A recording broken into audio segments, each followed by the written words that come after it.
친절한 시사, 시원한 통찰, 출발 새 아침, 슬기로운 인터뷰.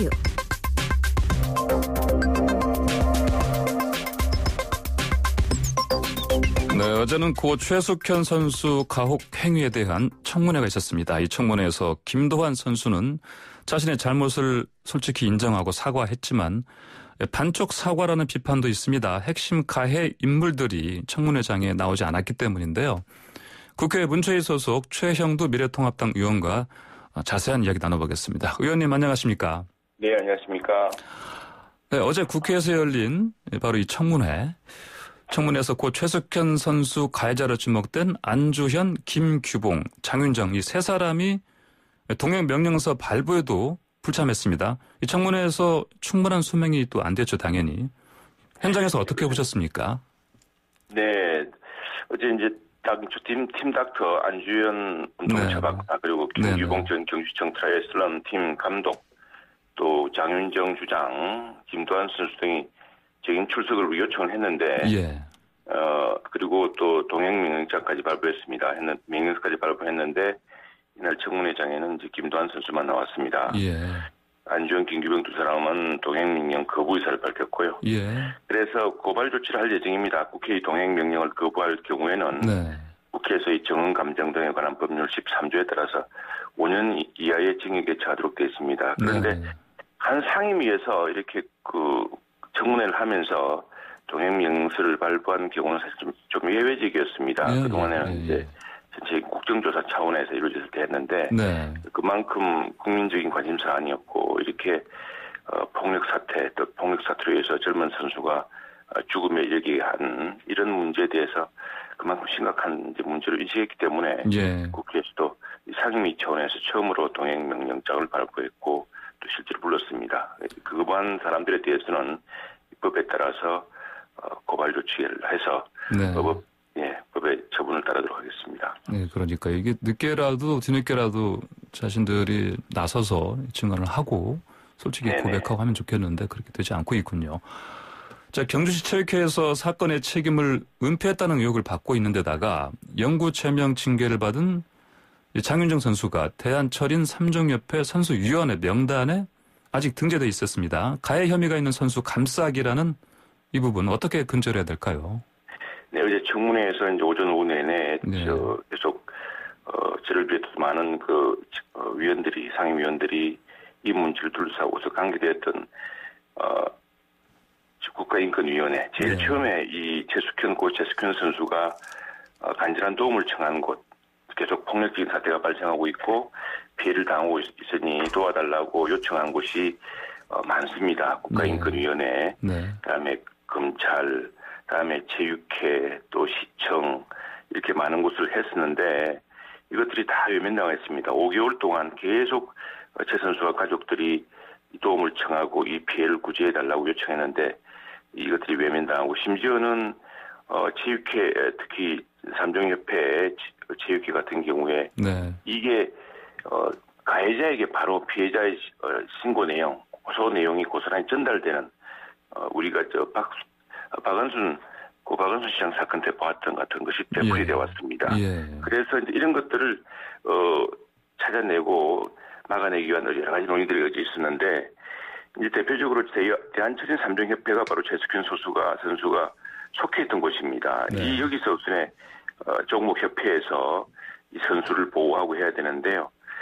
이 직접 가해자로 알려진 장윤정 선수가 지난 2018년 1월부터 사실은 이 선수를 보호해야 될 대표적 선수위원으로 위촉되어 활동하고 있었습니다.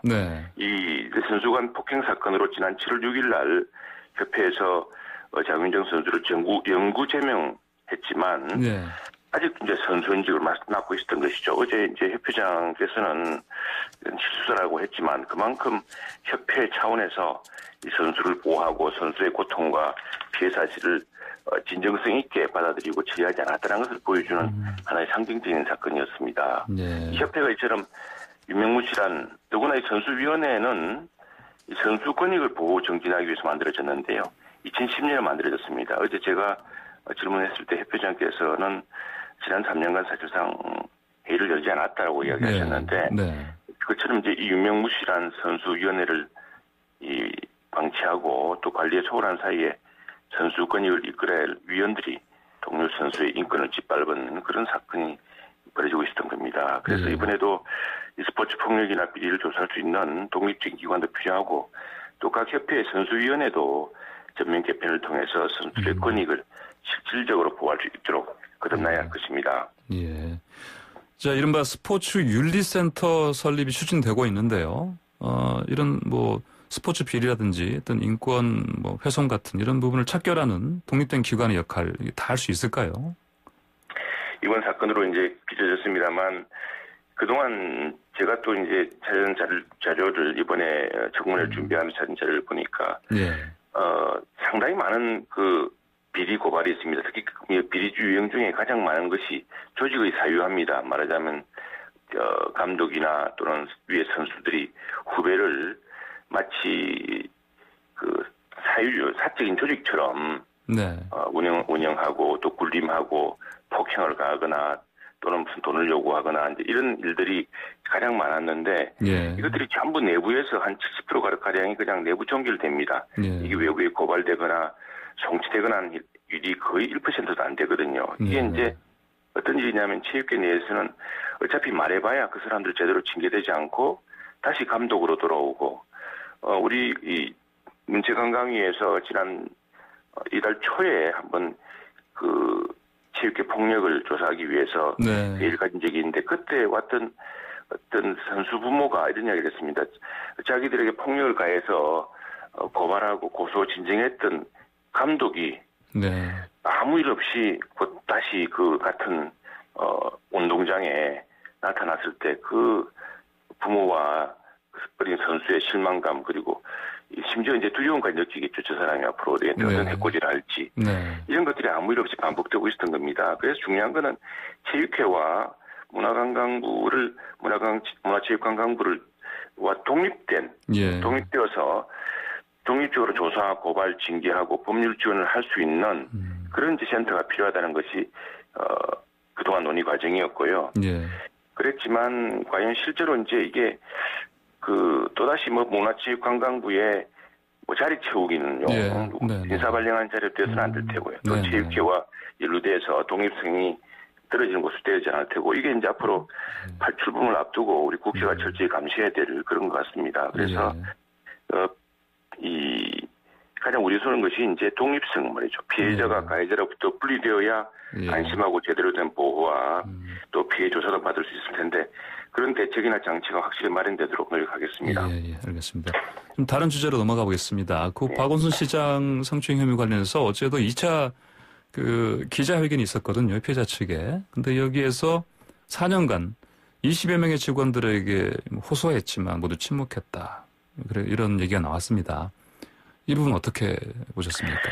이게 피해자를 돕고 있는 한국여성의제나 한국성폭력 상담소가 어제 두 번째 기자회견을 열고 이런 이야기를 주장을 했습니다. 피해자가 4년 동안 성고충으로 인한 정보 요청을 20명 가까이 되는 전현직 비서관에게 말했지만 시장을 정점으로 한 업무 체계론 침묵하게 하는 위력적 구조였음이 드러났습니다. 이 폭력의 구조와 이것이 이제 우리 체육계 일부에서 보여지는 양상이고 또 더구나 이제 박원순 시장이 어떤 분입니까? 이분이 이 직장 내 성폭력이라는 문제를 처음으로 제기해서 승소 판결을 이끌었던 분인데 그분 스스로가 더구나 여권 내에서 민주당 출신 그 시도지사 특히 이제 안희정 지사가 미투 사건으로 구속되고 이런 것을 보면서도 이런 일을 그대로 방치하고 더구나 침묵의 그 강요로 침묵의 구조를 위력적 구조를 계속 운영해 왔습니다. 이 시장이란 서울시장이 얼마나 큰 자리입니까? 더구나 대권 주자이기도 했고 이 거대 권력자로부터 위력에 의한 성추행을 당하면서 4년이 넘는 얼마나 악몽을 꾸고 얼마나 정말 심각한 위협을 느꼈습니까?